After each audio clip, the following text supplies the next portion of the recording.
Всесвіт з нами розмовляє, лиш навчилися б ми чути. Він нагадує всі миті, що ніколи не забути. На життєвих перехрестях, як на білому папері, він малює свої знаки в чорно-білій акварелі. Всесвіт з нами розмовляє через свій таємний знак, через втрати і кохання нічого не буває просто так. Всесвіт з нами розмовляє, лиш навчилися б ми чути.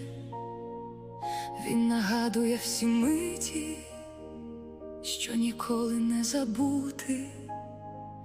На життєвих перехрестях, як на білому папері, він малює свої знаки в чорно-білій акварелі.